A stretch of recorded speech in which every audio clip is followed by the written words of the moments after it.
प्रभु का धन्यवाद आज इसके दिन के लिए जो परमेश्वर ने हमें दिया है कि हम परमेश्वर के वचन का अध्ययन करें। आपको याद होगा पिछले हफ्ते हमने फिलोमोन की पत्री पर अध्ययन किया था और छोटी पत्री थी, बहुत कुछ सीखने के उनमें 3 खास उससे फिलोमोन है, पौलुस है, सबके बारे में हमने कुछ देखा था। और हमने देखा था प्रभु हमारे को इस तरह से बनाया जैसे उनेसिमुस एक दिन काम का नहीं था, बाद में काम का बन गया। और मैं जब विचार कर रहा था, बातचीत कर रहा था अपने भाइयों के साथ, तो किसी भाई ने कहा कि मैं भाइयों से पूछ रहा था कि हमें क्या अध्ययन में जाना चाहिए। तो एक किसी भाई ने कहा कि अच्छा अंकल कि हम सुसमाचार के बारे में और अधिक सीखें और जानें। और ये अच्छा विचार था, क्योंकि इन दिनों में हम जब देख रहे हैं यूट्यूब पर भी बहुत सारी चीज़ें हो रही हैं, बहुत सारे प्रचार हो रहे हैं, आश्चर्य कर्मों की बात हो रही है, बहुत सारी चीज़ बात हो रही है, लेकिन शायद जो सुसमाचार की बात होती है वो शायद बहुत कम है। प्रचार तो बहुत है, एक पद उठाया इधर से उधर लेके चल दिए और बहुत कुछ 1 घंटा 2 घंटा बोल दिया, लेकिन कहानी सुना दी, पर वो वचन नहीं है। सो आज हम एक टॉपिकल अध्ययन को लेना चाह रहे हैं जो सचमुच में सुसमाचार के संबंध में है। लेकिन आइए कि हम आगे बढ़ेंगे, बढ़ने से पहले मेरे साथ निकालिए, आज हम स्लाइड के सारे आपको ले चलेंगे और इसको हम पढ़ेंगे गलतियों उसके 1 अध्याय और उसके 6 पद से लेकर 11 पद तक। पौलुस गलतियों को लिखते हुए बहुत सुंदर रीति से इस बात को बताता है कि और हमें समझना है कि सुसमाचार, और जब इस स्थल को हम पढ़ रहे हैं तो करीब पौलुस 6-7 बार सुसमाचार जो हमने लाल से अंकित किया हुआ है, आप देख सकते हैं, जो लाल से सुसमाचार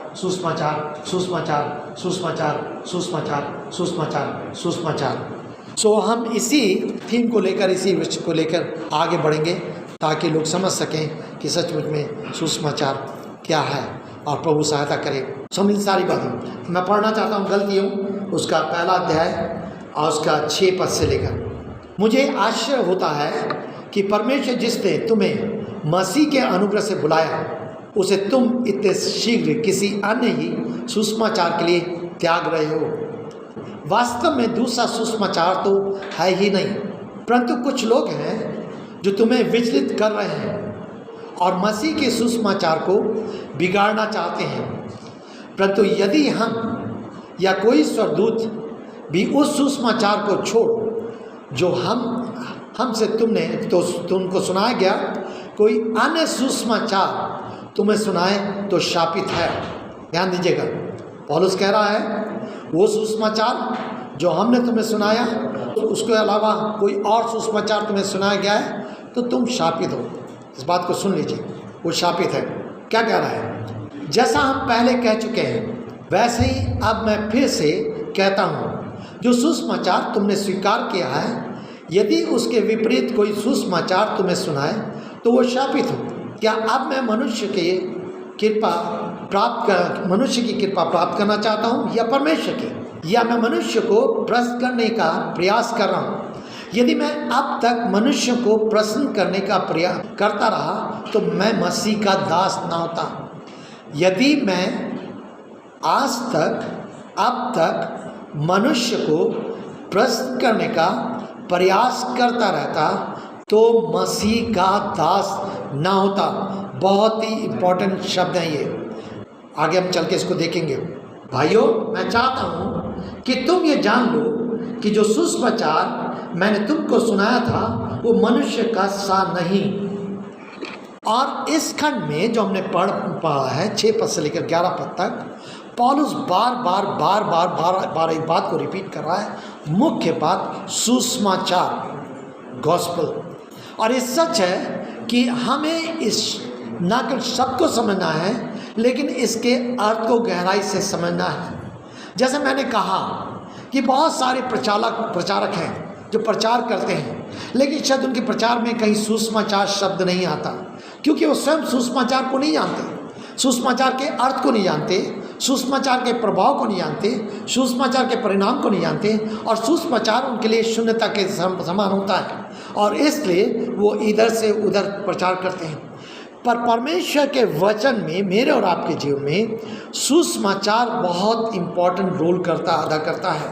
और आज कुछ देर के लिए हम इसी सुसमाचार शब्द पर अध्ययन करना चाहेंगे और देखना चाहेंगे बाइबल क्या बताती है। जब मैंने आज मैसेज भेजा था तो उसमें लिखा था कि कई सारे पदों को हम आज देखना चाहेंगे और इसीलिए हमने कोशिश करी है कि हम आपको इस स्लाइड्स के द्वारा और इस स्क्रीन के द्वारा उन पदों को दिखा सकें ताकि आप उनको नोट कर सकते हैं और आगे सीख सकते हैं। तो जब हम आगे बढ़ते हैं भाइयों, मैं चाहता हूँ कि तुम ये जान लो कि जो सुसमाचार मैंने तुमको सुनाया था वो मनुष्य का सा नहीं है। पौलुस सुसमाचार के लिए अलग किया गया था। परमेश्वर, अभी हम इन दिनों में प्रेरितों काम की पुस्तक का अध्ययन कर रहे हैं और पिछले इतवार को जब हमने 12-13 अध्याय देखा था तो हमने देखा था किस प्रकार से पौलुस सुसमाचार के लिए अलग किया गया था और उसकी सेवा सुसमाचार की सेवा थी। और वो कहता है कि मैं सुसमाचार के लिए अलग किया। तो बार बार एक बार है सुसमाचार सुसमाचार सुसमाचार। जब हम इस बात को देखते हैं सुसमाचार क्या है, अगर हम सुसमाचार को समझना चाहते हैं तो हमें एक बात को और समझना है और बात यह है कि सुसमाचार को समझते हुए कि हमें इस बात को देखना है ये एक शुभ समाचार है जो प्रत्येक मानव जाति के लिए अनिवार्य है। और ये प्रत्येक के लिए इसलिए आवश्यक है कि मनुष्य के साथ दुखद समाचार जुड़ा हुआ है। तो दुखद समाचार को समझना है और दुखद समाचार का उपचार क्या है, वो जो है सुसमाचार है।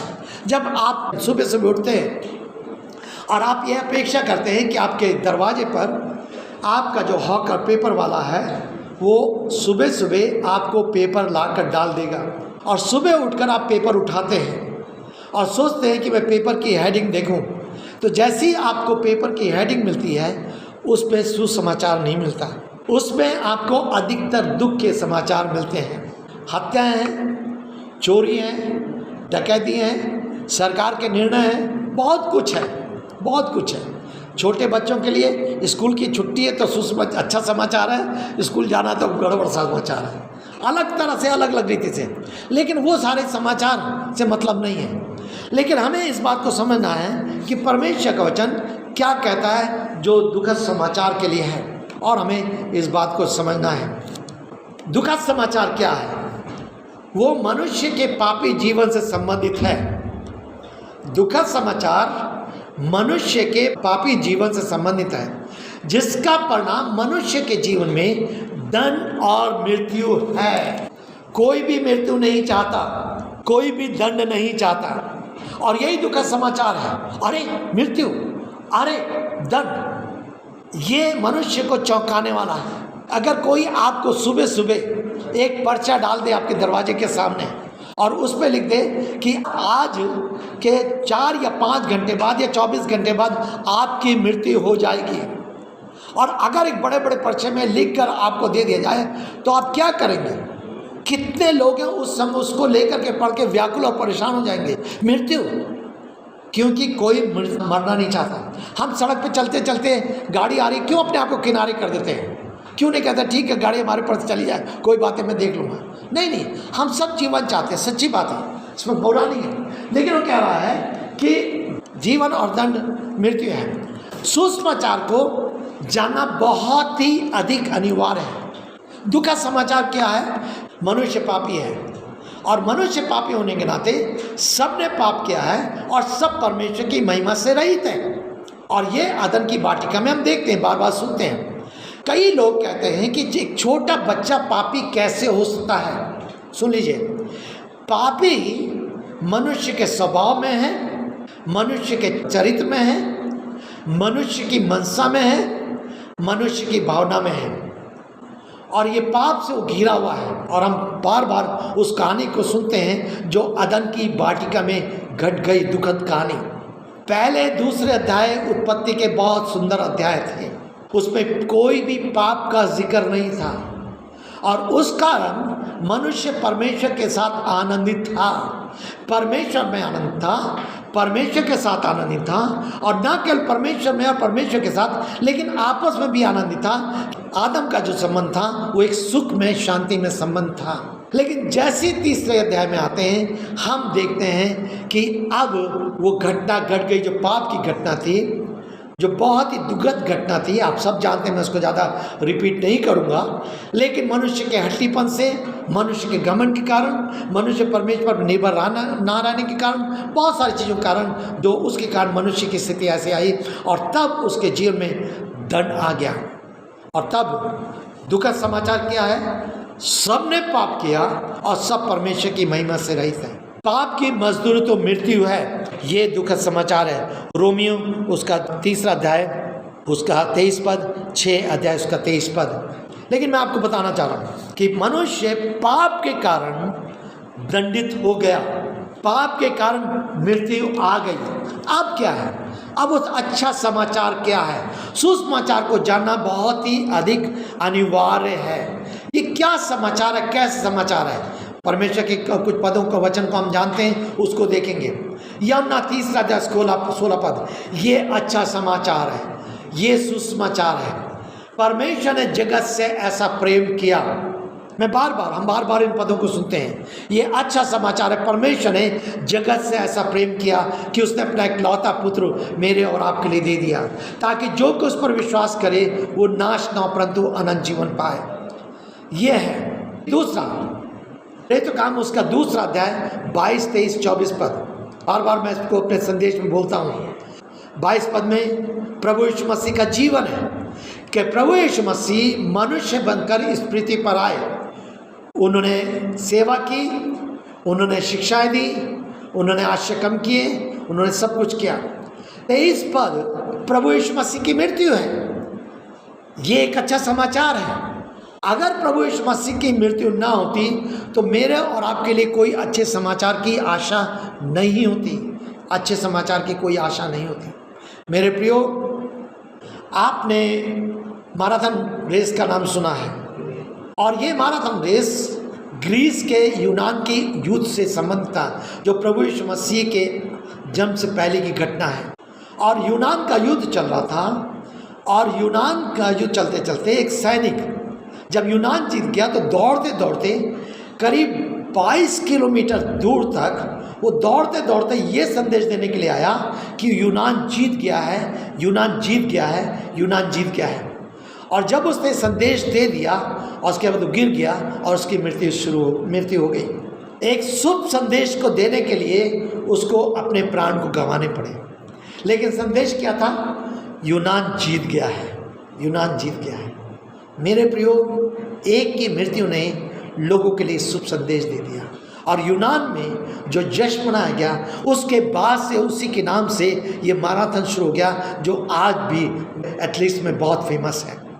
ठीक इसी रीति से प्रभु यीशु मसीह की मृत्यु जो क्रूस पर हुई, मेरे और आपके लिए जीवन के लिए नहीं। वो मारा गया ताकि मैं और आप जीवन पा गए। ये शुभ संदेश है। उसकी मृत्यु मेरे और आपके लिए जीवनदायक बन गई। प्रेरित काम 2 अध्याय 24 पद, न केवल मृत्यु लेकिन उसका जी उठना, क्रूस पर चढ़ा, मारा जाना, गाड़ा जाना और जी उठाना, वो पुनरुत्थान, वो जी उठा। प्रेरित 3 अध्याय 14, 15, 16 पद में मैंने कहा आज में हम बहुत सारे पदों को देखना चाहेंगे, नोट कर लें। और ये सुसमाचार संबंधित है, और इन पदों को मुझे और आपको याद करना चाहिए। जब आप सोचते हैं किसी के साथ हम कैसे सुसमाचार बांटें, तो उस सुसमाचार को बांटते हुए पहले आपको मनुष्य की बुरी दशा को समझाना है, फिर मनुष्य के लिए उपचार को समझाना है। ये हमें करना है। अगर ये नहीं है तो हम दूसरी चीज़ को नहीं समझाते। एक मरीज डॉक्टर के पास आता है तो डॉक्टर ऐसी दवाई नहीं देता है।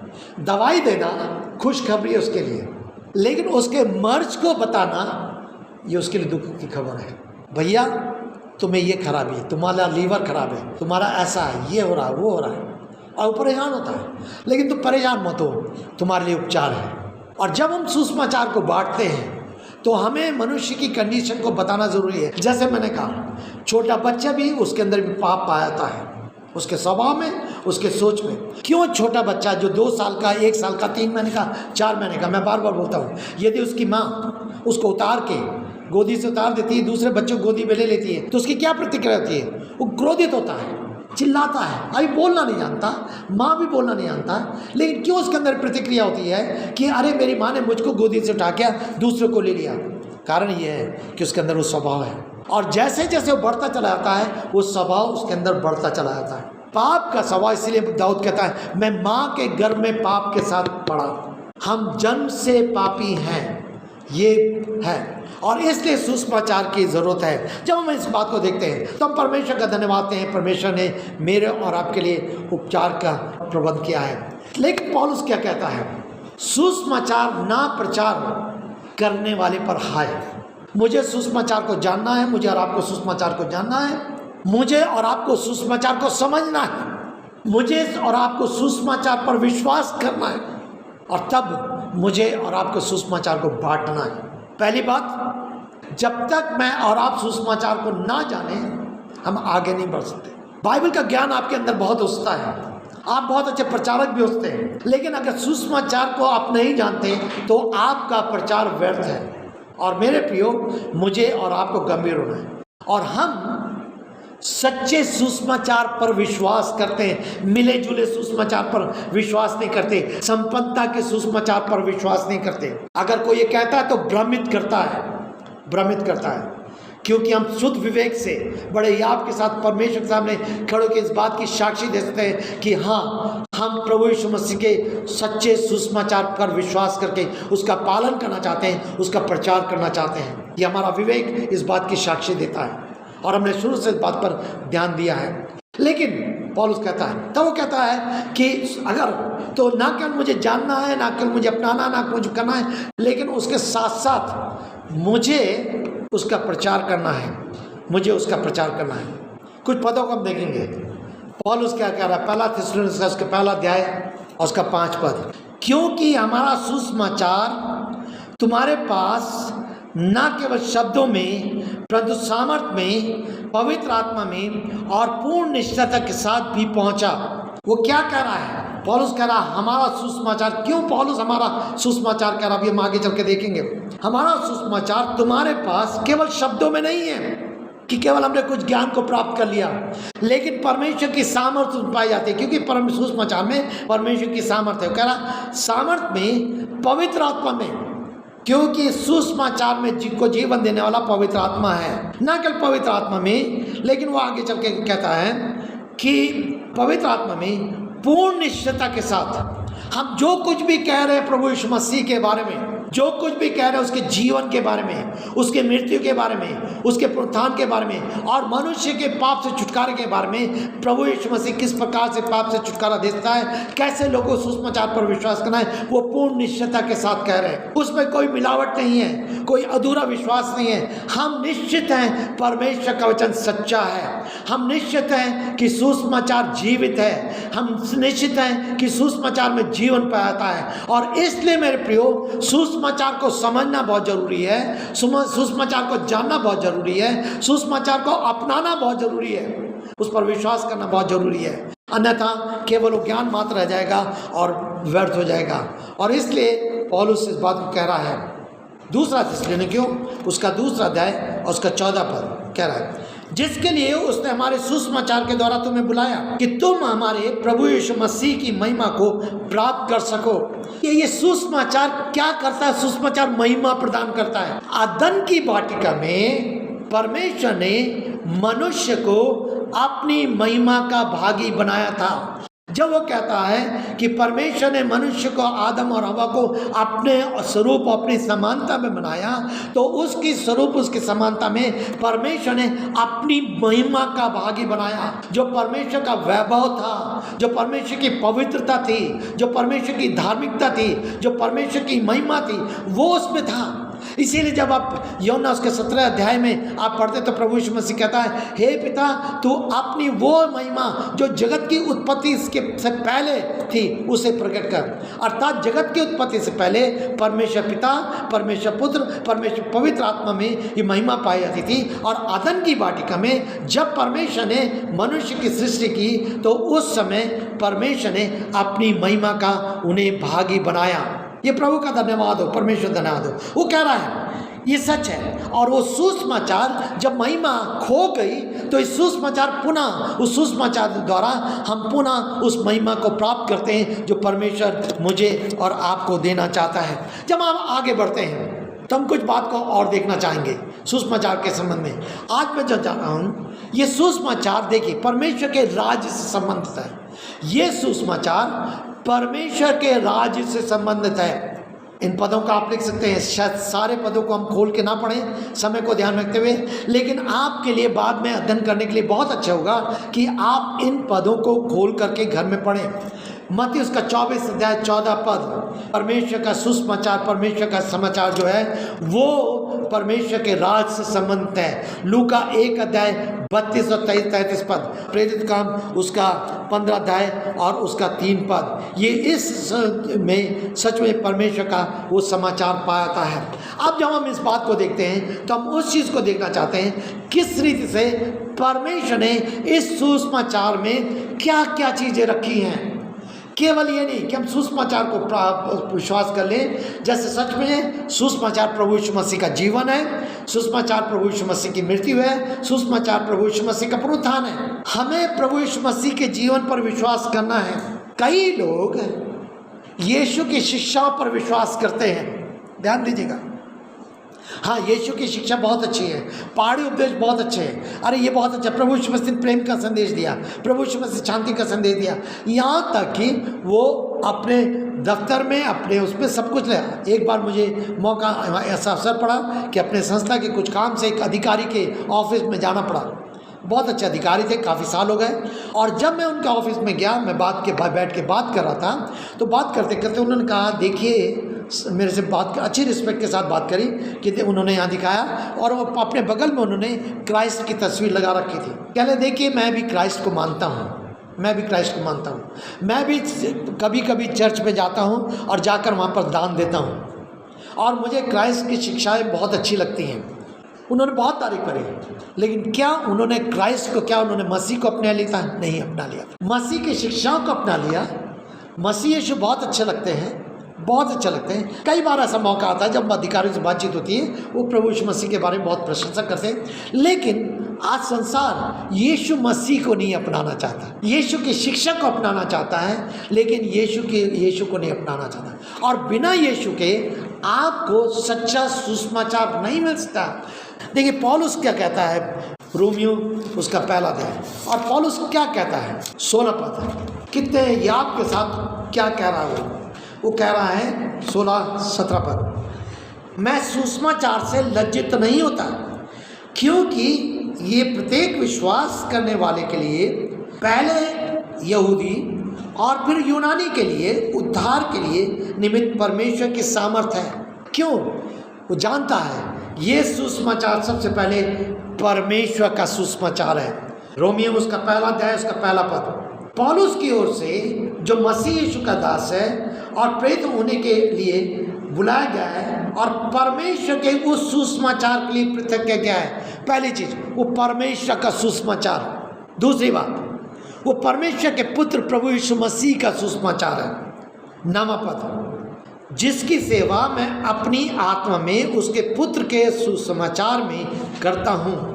पुत्र का सुसमाचार है, ना केवल पुत्र का सुसमाचार है, लेकिन इसी पद में आगे चल करके वो कहता है पौलुस दूसरे अध्याय के उसके 16 पद में, जिस दिन से मेरे सुसमाचार के अनुसार यीशु मसीह के द्वारा परमेश्वर मनुष्य की गुप्त बातों का न्याय करेगा। मेरे सुसमाचार, अब ये ना केवल परमेश्वर का सुसमाचार है, ना केवल पुत्र का सुसमाचार है, लेकिन अब पौलुस का सुसमाचार है। क्यों? क्योंकि पौलुस ने उसको ओन कर लिया था, पौलुस ने उसको अपने जीवन में ले लिया था। अब ये सुसमाचार प्रभु यीशु मसीह का जीवन, प्रभु यीशु मसीह की सेवा, प्रभु यीशु मसीह की मृत्यु, वो उसके लिए जानता है, वो मारा गया, गाड़ा गया, तीसरे दिन जी उठा, प्रभु यीशु मसीह पुनरुत्थान, प्रभु यीशु मसीह की आशा, और वही वो सुसमाचार है जो मनुष्य को छुटकारा देता है। व्यवस्था छुटकारा नहीं देती, कोई और छुटकारा नहीं देता, वही सुसमाचार उसको छुटकारा देता है। अब ये सुसमाचार पौलुस का अपना सुसमाचार हो गया था, और इसीलिए कहता है कि मैं सुसमाचार से नहीं लजाता। क्या आपने सुसमाचार को अपनाया है? सुसमाचार ज्ञान नहीं है, सुसमाचार केवल कोई अनुभव नहीं है। मैं चला जा रहा था, प्रभु ने मुझे दर्शन दे दिया। मैं बहुत बीमार था, प्रभु ने मुझे चंगाई दे दी। मैं ऐसा हो रहा था, नौकरी ले ली थी, प्रभु ने मेरी प्रार्थना सुनी, नौकरी लग गई, या कुछ और हो गया। अनुभव नहीं है, सुसमाचार ये अनुभव नहीं है। हाँ, पापों की क्षमा का अनुभव उसमें शामिल है, प्रभु यीशु मसीह को स्वीकार करने का अनुभव शामिल है, कुछ अनुभव है जो उसको शामिल है, जो अभी हम आज आगे चल के देखेंगे। लेकिन ये बाहर जो अनुभव है, जो आज दुनिया देख के चलती है, वो नहीं है। सुसमाचार जीवन है, चाहे वो परमेश्वर पिता हो, चाहे परमेश्वर पुत्र हो, चाहे प्रभु पौलुस के द्वारा उसका जीवन जो संदेश उसने दे दिया, और उसी लिए वो सुसमाचार की बात हमेशा कहता रहा। नए नियम में करीब 94 बार सुसमाचार शब्द आया है, 94 बार, 94 टाइम सुसमाचार शब्द आया है। और सोच लीजिए कि कितना अधिक, और पत्रियों में सबसे अधिक पौलुस ने इस्तेमाल किया है सुसमाचार को। तो वो पौलुस सुसमाचार के लिए दीवाना था, उसके मन में, उसके मस्तिष्क में, उसकी सोच में, उसके विचारों में ये भरा हुआ था। इसीलिए वो कहता है कि ये मेरा सुसमाचार है, मैं सुसमाचार से नहीं ले आता। क्यों? वो क्या कहता है इसी में, क्या कह रहा है? वो सुसमाचार उद्धार के लिए निमित्त परमेश्वर की सामर्थ्य है। पहली बात, इस सुसमाचार के लिए के साथ उद्धार जुड़ा हुआ है। बिना सुसमाचार को जाने, बिना सुसमाचार को पर विश्वास करे, बिना सुसमाचार को अपने हृदय में ग्रहण करे, आप और मैं उद्धार नहीं पा सकते। बिना इस बात को स्वीकार करे कि मैं पापी हूँ और मुझे एक उद्धारकर्ता की ज़रूरत है, और वो उद्धारकर्ता एकमात्र प्रभु यीशु मसीह है। इस पृथ्वी के ऊपर, स्वर्ग के नीचे और कोई दूसरा नाम नहीं दिया गया जिसके द्वारा हम उद्धार पा सकें। प्रेरितकाम उसका 4 अध्याय 12 पद, केवल प्रभु यीशु मसीह, और जो कोई उसका नाम लेगा वो उद्धार प्राप्त करेगा। परमेश्वर का वचन कहता है, जो कोई उसका नाम लेगा। किसका? यीशु मसीह का। ओ मेरे प्रिय, वो यीशु जो मेरे और आपके लिए, पापों के लिए मारा गया, गाड़ा गया और तीसरे दिन जी उठा, वो यीशु नहीं जिसकी कहानी, कथाएं बहुत दुनिया भर दूसरी रीति से प्रकट करते नहीं। यीशु को अगर आपको माना है तो उसकी मृत्यु को आपको विश्वास करना है, उसके बलिदान पर आपको विश्वास करना है, उसके लहू बहा जाने पर आपको विश्वास करना है, और उससे पर विश्वास करके आपको उससे व्यक्तिगत रूप से अपने पापों की क्षमा को मांगना है, क्योंकि आपको ये जानना है कि पापी हैं, और पाप के एक पापी के लिए दंड ये है। ये दुखदायी समाचार है कि जितने ने पाप किया सब परमेश्वर की महिमा से रहित हैं, और पाप की मजदूरी मृत्यु है। लेकिन जब हम आगे बढ़ते हैं, 4-5 हम स्थलों को देखेंगे जल्दी से, देखना चाहेंगे अब ये सुसमाचार में पौलुस क्या कह रहा है, कितने अलग अलग से उन शब्दों का इस्तेमाल कर रहा है, किस प्रकार से वो सुसमाचार को समझाना चाह रहा है। मैंने 6-7 बातें आज रखी हैं ताकि उन 6-7 बातों को हम समझ सकें कि सुसमाचार क्या है। सबसे पहले अनुग्रह का समाचार, अनुग्रह का समाचार, रोमियो उसका 1 अध्याय 11 पद। मैंने कहा जैसे सारे पद शायद हम नहीं पढ़ पाएंगे, लेकिन कुछ ही पद को हम परमेश्वर के वचन से देखना चाहते हैं। प्रेरितकाम 20 अध्याय और उसका 24 पद। मैं अपने प्राण को किसी प्रकार भी अपने लिए प्रिय नहीं समझता, यदि समझता हूँ तो केवल इसलिए कि मैं अपनी दौड़ को और उस सेवा को जो मुझे प्रभु यीशु से मिली है पूर्ण करूँ, अर्थात मैं परमेश्वर के अनुग्रह के सुसमाचार की गंभीरता पूर्वक साक्षी दे सकूं। अर्थात क्या कहना चाह रहा है वो, क्यों कह रहा है? ये सुसमाचार जो है वो अनुग्रह का सुसमाचार है। मेरे प्रियो, ये सच है, बिना अनुग्रह के मेरा और आपका छुटकारा नहीं हो सकता था। व्यवस्था के द्वारा हमारा छुटकारा नहीं हुआ, हमारे धर्म कर्म के द्वारा हमारा छुटकारा नहीं हुआ, हमारी रीति विधियों पूरा करने द्वारा छुटकारा नहीं हुआ, हमारे बाप दादाओं के कारण वो बहुत अच्छे विश्वासी थे या पादरी थे, प्रचारक थे, ये थे वो थे, उनके कारण नहीं हुआ। लेकिन परमेश्वर का अनुग्रह था कि जो उसने मुझ पर और आप पर उस अनुग्रह को प्रकट करते हुए मेरे और आपके ऊपर पापों को क्षमा किया। मेरे और आप पर अनुग्रह एक ऐसी चीज़ है जो मनुष्य छीन नहीं सकता, किसी से जबरदस्ती नहीं ले सकता। एक दया का भाग है कि हम किसी के ऊपर किसी ऐसे व्यक्ति की सहायता करने तैयार होते हैं जो शायद इस लायक नहीं है, हम लायक नहीं थे, हम उसकी तुलना में कुछ नहीं कर सकते थे, पर परमेश्वर ने अपने उस सुसमाचार के द्वारा, जिस सुसमाचार में उसका अनुग्रह पाता है कि जिस अनुग्रह में होकर उसने मेरा आपका छुटकारा किया और मुझे बचा लिया। सो ये समाचार जब हमने प्रभु यीशु मसीह के उस जीवन को सुना, जब हमने प्रभु यीशु मसीह के उस कार्य के बारे में सुना, बलिदान के बारे में, तो विश्वास किया, तो परमेश्वर ने अनुग्रह के द्वारा मुझे बचा लिया। और वो सुसमाचार जो अनुग्रह का मेरे और आपके जीवन में कार्य बन गया। दूसरा, उद्धार का सुसमाचार, पहला थिस्सलुनीकियों 2:16 प्रभु यीशु मसीह ने मेरे और आपके जीवन में उद्धार का कार्य किया। ये सुसमाचार, उद्धार क्या है? हमारा जो संबंध, टूटा हुआ संबंध परमेश्वर के साथ था, उस संबंध को पुनः स्थापित करना, ये उद्धार है। परमेश्वर के साथ हमारे टूटे हुए संबंध को पुनः स्थापित हो जाना, ये उद्धार है। जब हम हिंदू भाई बहनों से बात करते हैं तो इसको कई लोग मोक्ष कहते हैं, कई लोग मुक्ति कहते हैं। और जब आप उनसे बात करिए तो उद्धार को जब मोक्ष और मुक्ति से बात करेंगे तो कहेंगे, आप उनसे पूछिए मोक्ष और मुक्ति क्या है, तो वो कहेंगे हमारी आत्मा का परमेश्वर की आत्मा से के साथ विलय हो जाना या मेल हो जाना, उस बात को स्वीकार करें। तो क्या मनुष्य जिसकी जीवनियों की बात करते हैं, बहुत सारी जीवनियों की बात करते हैं, क्या मनुष्य किसी और पशु की जीवनी में उद्धार को प्राप्त कर सकता है? नहीं। मानव जीवनी सबसे श्रेष्ठ है। वो कहेंगे, स्वीकार करेंगे मानव सृष्टि से जीवनी सबसे श्रेष्ठ है। बाइबल भी तो यही बात बताती है कि मनुष्य का एक बार मरना और न्याय होना ठहरा दिया गया। मनुष्य जीवन में हम उद्धार प्राप्त कर सकते हैं, मनुष्य जीवन में मुक्ति पर। तो हम क्या मतलब हुआ? इसीलिए क्योंकि पाप के कारण मनुष्य अलग हो गया था परमेश्वर से, उसके पास कोई मुक्ति का साधन नहीं था, कोई छुटकारे का साधन नहीं था, कोई संबंध स्थापित करने साधन नहीं था। इसीलिए प्रभु यीशु मसीह बिचवाई बन गया, और बिचवाई बनने के कारण वो उसने मेरे और आपको परमेश्वर पिता के साथ मिला दिया, वो मध्यस्थ बन गया। ये उद्धार था। उस पर विश्वास करने के द्वारा हमारा संबंध पुनः उससे स्थापित हो गया। अब हमें मुक्ति मिल गई, अब हमें छुटकारा हो गया, अब हमारा मेल हो गया। अब हमारी आत्मा जो बिछड़ी हुई थी, अलग थी, उसका प्रभु यीशु मसीह द्वारा मिलन हो गया। एक विश्वासी जब अपने पापों के पश्चाताप करता है, एक व्यक्ति जब अपने पापों से पश्चाताप करता है और प्रभु यीशु मसीह को अपने जीवन का प्रभु और उद्धारकर्ता स्वीकार करता है, उसे पापों की क्षमा मिलती है। प्रभु उसके पापों को क्षमा करता है। जितनों ने उसे ग्रहण किया उन्हें परमेश्वर ने अपनी संतान होने का अधिकार दिया। वो परमेश्वर से अपनी संतान बनाता है। परमेश्वर के द्वारा वो कहता है, यदि हम अपने पापों को मान लें तो उसके पुत्र यीशु का लहू हमें सब पापों से शुद्ध करने में विश्वासियों के धर्मी है।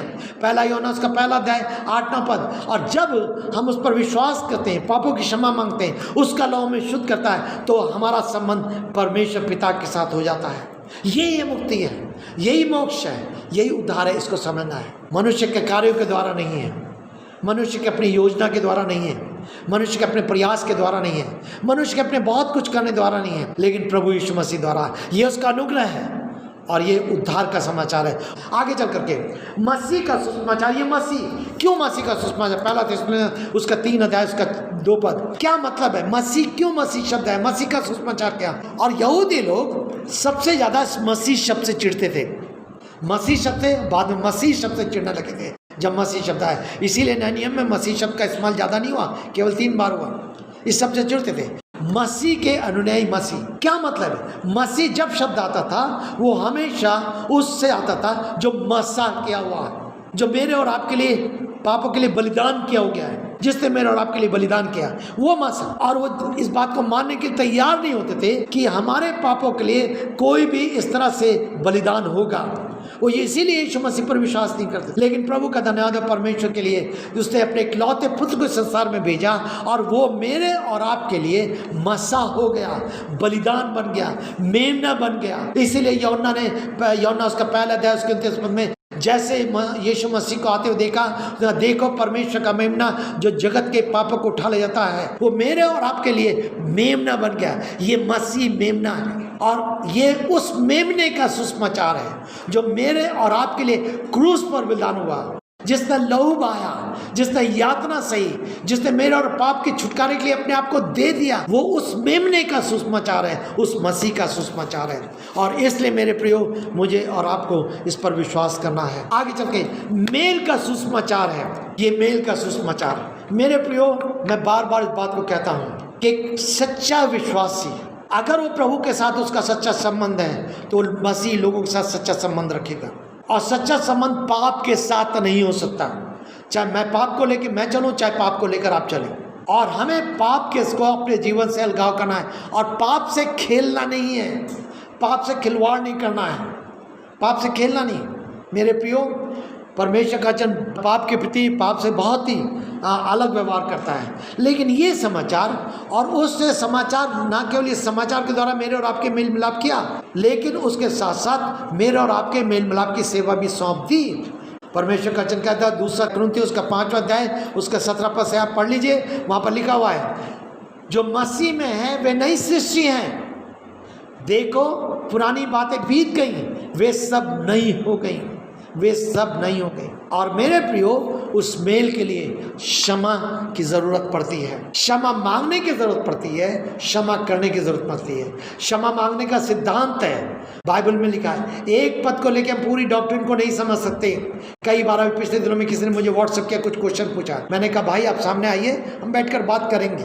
ज़रूर क्वेश्चन आते हैं, बहुत अच्छी बात है, हमारे अंदर आना चाहिए और हमें पूछना चाहिए और उसको बैठकर हमें सीखना चाहिए, समझना चाहिए, ये अच्छी बात है। सो प्रभु सहायता करे कि हम और अधिक पूछना जानने के लिए तैयार हों। लेकिन सच है, मेल के अर्थ को हमें समझना है। सबसे पहला मेल परमेश्वर ने कहाँ किया? पहला मेल प्रभु यीशु मसीह ने उस मेमने के बलिदान के द्वारा सबसे पहले परमेश्वर के साथ किया। जब क्रूस पर मेरे और आपके लिए बलिदान हुआ तो मेरा और आपका उसने मेल करा दिया। न केवल मेरा और आपका मेल करा दिया, लेकिन मेल मिलाप की सेवा भी मेरे और आपके हाथ में सौंप दी। ये मेल का सुसमाचार है। तब आगे चलकर एक और, ये परमेश्वर का सुसमाचार है, इसको हम पहले भी देख चुके हैं। परमेश्वर के द्वारा दिया गया सुसमाचार है। परमेश्वर ने जगत से ऐसा प्रेम किया, ये सुसमाचार था कि उसने अपने इकलौते पुत्र को भेज दिया। जब उसने देखा मनुष्य असहाय है, मर रहा है, बच नहीं रहा है, अपना उपाय उसके लिए असफल है, सब कुछ है, सब कुछ, चाहे जितने राजा थे, नबी थे, चाहे भविष्यवक्ता थे, वो कोई काम को नहीं कर पाया। परमेश्वर ने ये समाचार अपने इकलौते पुत्र को भेज दिया। ये परमेश्वर का सुसमाचार था। क्यों पुत्र का समाचार है? ये पुत्र का जीवन है। पुत्र ने अपने आप को मेरे और आपके लिए दे दिया। ये अभी हम देख चुके हैं, परमेश्वर के पुत्र का सुसमाचार है। और मेरे प्रियो, ये सच है। कितना अधिक इस सुसमाचार को मैं और आप जानते हैं। सुसमाचार केवल ज्ञान की बात नहीं है, सुसमाचार एक अनुभव है। और अनुभव ये है, जो ये सुसमाचार मेरे और आपके जीवन को परिवर्तित करता है, मेरे और आपके मस्तिष्क को परिवर्तित करता है, मेरे और आपके हृदय को परिवर्तित करता है, मेरे और आपके स्वभाव को परिवर्तित करता है। मैं सुसमाचार करता रहूं, लेकिन पाप में जीवन व्यतीत करूं, गलत मुझे समझ में नहीं आई, गलत कर रहा है, और कहा जाए तो भैया गलत हो, गलत को छोड़ दो, तब भी नहीं, तब बहानेबाजी आ जाए। घर में है ना बाइबल पढ़ना, दुआ करना, प्रार्थना करना, अपने संसारिकता में जीवन व्यतीत करना, हम सुसमाचार को जानते हैं, गलत है। आपने सुसमाचार को नहीं जाना, और हम सुसमाचार के साथ ठट्टा नहीं उड़ाते। मेरे प्रियो, सुसमाचार के साथ हम ठट्टा नहीं उड़ाते। सुसमाचार केवल उद्धार दे नहीं देता, लेकिन सुसमाचार दिन प्रतिदिन मुझे और आपको सुसमाचार के अनुसार बदलता जाता है। क्या मतलब है? सुसमाचार के अनुसार बदलता जाता है। मेरे और आपके जीवन में धीरे धीरे करके, अंश अंश करके, पौलुस कहता है कि हम अंश अंश करके बदलते चले जाते हैं। अगर 5 साल पहले मैंने प्रभु को पाया है, तब भी वही पाप मेरे जीवन था, छल, धोखा, झूठ, चोरी, ये सारी चीज, घमंड, ईर्ष्या, ये था, और आज भी वही है। मेरे जीवन में सुसमाचार का कार्य नहीं है। मैं प्रचार करता हूँ, मैं शिक्षा देता हूँ, लेकिन अगर मेरे अंदर कायरता नहीं है तो मैं सच में सुसमाचार का कार्य नहीं है। सुसमाचार मेरे जीवन को परिवर्तित करता है, मेरे स्वभाव को बदलता है, मेरे मन को बदलता है, मेरी आदतों को बदलता है। ये परमेश्वर के पुत्र का सुसमाचार है। पुत्र हमें अपने रूप में, अपने स्वरूप में बनाना चाहता है, और वो कैसे करता है? अपने वचन के द्वारा। जब ये वचन मेरे और आपके जीवन में कार्यकारी होता है, जब हम पवित्र आत्मा को अलाउ करते हैं, हे पवित्र आत्मा तू मेरे जीवन में काम कर, मेरे जीवन को परिवर्तित कर, मेरे जीवन के स्वभाव को परिवर्तित कर, तो सुसमाचार हमारे जीवन में कार्यकारी होता है। ये परमेश्वर, और इसीलिए जैसे मैंने उस समय भी कहा था, पहले बोल चुका हूँ, ये सुसमाचार पौलुस का सुसमाचार है। पौलुस कैसा व्यक्ति था, आपको मालूम है? कैसा व्यक्ति था? कैसे प्रभु ने उसके जीवन को बदला है? उस समय जब स्तिफनुस की मृत्यु थी, उसको मजा आ रहा था। उसके बाद कितना उसने मसीह को सताया था। उसको कोई भी मसीह को दुख देने के लिए कोई परेशानी होती थी, बल्कि उसको आनंद मिलता था। यीशु मसीह का ठट्टा उड़ाने में आनंद मिलता था, उसके बातों का तिरस्कार करने में उसका आनंद मिलता था। लेकिन जब प्रभु यीशु मसीह उसके जीवन में आया, उसका जीवन बिल्कुल बदल गया। अब वो आंसू बहाता है लोगों के लिए, लोगों के जीवनों के लिए, लोगों के बदलाव के लिए, लोगों के स्वभाव के लिए, लोगों के चरित्र के लिए वो अपने लिए भी आंसू बहाता है और कलीसियाओं के लिए भी बहाता है। उसकी मनसा क्या थी? अब वो कहता है मैं तुम्हारे लिए रात दिन प्रार्थना करता हूँ कि तुम दिन पर दिन तुम्हारा रूप, तुम्हारा स्वरूप बदलता जाए, तुम धार्मिकता में, प्रेम में, पवित्रता में, धीरज में, परमेश्वर के गुणों में बदलते जाओ। तुम्हारे अंदर से जो पुरानी बातें थी वो तुम्हारे दूर होती चले। कुलुस्सी की पत्री में, इफिसी की पत्री में, फिलिप्पो की पत्री में, तीमुथियुस की पत्री में, आप इन पत्री को पढ़िए और दिखें, उन स्थानों को देखिए जहाँ पौलुस कुछ चीज़ों को छोड़ने की बात करता है और कुछ चीज़ों को अपनाने की बात कर रहा है। ये सुसमाचार का कार्य है। सुसमाचार जो पवित्र आत्मिक शक्ति में जो पुरानी चीज़ें हैं वो छोड़नी पड़ती हैं और छूटती चली आती हैं, और नई चीज़ें जो परमेश्वर के हाथ में वो हम अपनाते रहते हैं। अगर हम दोनों चीज़ को साथ लेके नहीं चल सकते, एक से दो जल पानी नहीं निकल सकते, मीठा भी और खारा भी नहीं निकल सकते, एक झरने से, एक सोते से दो पानी नहीं निकल सकते। इसको समझना हमें, हम ये भी करेंगे ये भी करेंगे नहीं। ये सुसमाचार हमारे जीवन को बदलता है। पौलुस के जीवन में हम परिवर्तन को देखते हैं और वही उसकी प्रार्थना थी, और इसीलिए प्रार्थना करता है ये सुसमाचार जिसमें परमेश्वर की सामर्थ पाई जाती है, जिसमें परमेश्वर की धार्मिकता पाई जाती है, जिसमें परमेश्वर का उद्धार पाया जाता है। मेरे प्रियो, क्या ये सुसमाचार आपके जीवन में कार्यकारी हो रहा है? कुछ पदों को आपको याद होगा, लेकिन कितना अधिक आप प्रार्थना करते हैं प्रभु मेरे जीवन में इस सुसमाचार का कार्य करें, मुझे परिवर्तित करें। अपने जीवन को आप कितना अधिक जांचते हैं बैठ करके कि कौन सी चीज़ें जो मेरे जीवन में गलत है, सही नहीं है, जिनको मैं आज भी कर रहा हूँ। और कई बार हम इन चीज़ों को करते चले जाते हैं, लेकिन फिर भी हम अपने आप को बहुत अधिक धर्मी समझते हैं। मुझे और आपको सावधान रहना चाहिए। परमेश्वर मेरे और आपकी सहायता करे। हम कहीं भी हैं, ये वचन आपके लिए है, ये वचन मेरे लिए है। मैं आज भी अपने लिए प्रार्थना करता हूँ और दिन प्रतिदिन हम इस बात को प्रार्थना में लाते हैं, प्रभु हमारे पर दया कीजिए। मेरे प्रियो, परमेश्वर का सुसमाचार, सुसमाचार में परमेश्वर की सामर्थ पाई जाती है, और पौलुस कहता है ये सुसमाचार परमेश्वर का सामर्थ है। और उसीलिए कह रहा है कि मैंने तुम्हारे को सच्चा सुसमाचार सुनाया है, वो सुसमाचार, इसके अलावा कोई और सुसमाचार नहीं है। भैया यीशु मसीह पर विश्वास कर लो, बहुत अधिक धनी बन जाओगे, तुम्हें ये भी मिल जाएगा, ये भी मिल जाएगा, ये मिल जाएगा, ये मिल। जब से हम प्रभु यीशु मसीह में आए हैं तब से प्रभु ने हमारी प्रार्थना को सुना है, और ये भी दे दिया, वो भी दे दिया, ये भी दे दिया।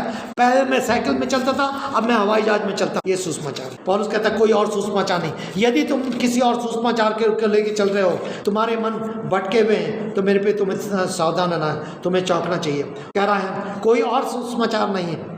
कह रहा है कि और मसीह के सुसमाचार को बिगाड़ना, कितने लोग बिगाड़ना चाहते हैं। प्रभु के पीछे चलो भैया, तुम चंगे हो जाओगे, तुम्हें ये मिल जाएगा, वो मिल जाएगा। कितने लोग आज इसीलिए तो यीशु के पीछे चल रहे हैं, अपना स्टैंडर्ड बना चाहते हैं। हमारा लिविंग स्टैंडर्ड बहुत अच्छा होना चाहिए, हमारा ये होना चाहिए, होना चाहिए। नहीं भाई, आत्मिक स्टैंडर्ड बढ़ाइए, आत्मिक स्टैंडर्ड बढ़ाइए, वचन के ज्ञान का स्टैंडर्ड बढ़ाइए, आपकी विश्वास योग्यता का स्टैंडर्ड बनाइए, सच्चाई और धार्मिकता का स्टैंडर्ड बनाइए।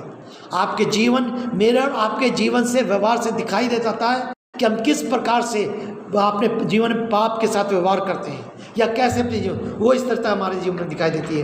कहता है अगर तुम्हें कोई और दूसरा सुसमाचार जो है ही नहीं, उसकी ओर तुम भागते हो तो तुम शापित हो। ये सुसमाचार मुझे और आपको परमेश्वर की ओर ले जाएगा और प्रभु यीशु मसीह की ओर बनाएगा। काश प्रभु सहायता करे। यदि आज मेरी आंख बंद हो जाए, आपकी आंख बंद हो जाए, आप कहाँ खड़े होंगे? कैसे सुसमाचार को आपने पाया है? कैसे सुसमाचार पर आपने विश्वास किया है? किस सुसमाचार को लेकर आप जीवन व्यतीत कर रहे हैं? ज्ञान की बात नहीं कर रहे हैं। क्या आपके जीवन में परिवर्तन दिखाई देता है? आपके जीवन में और अधिक समर्पण दिखाई देता है?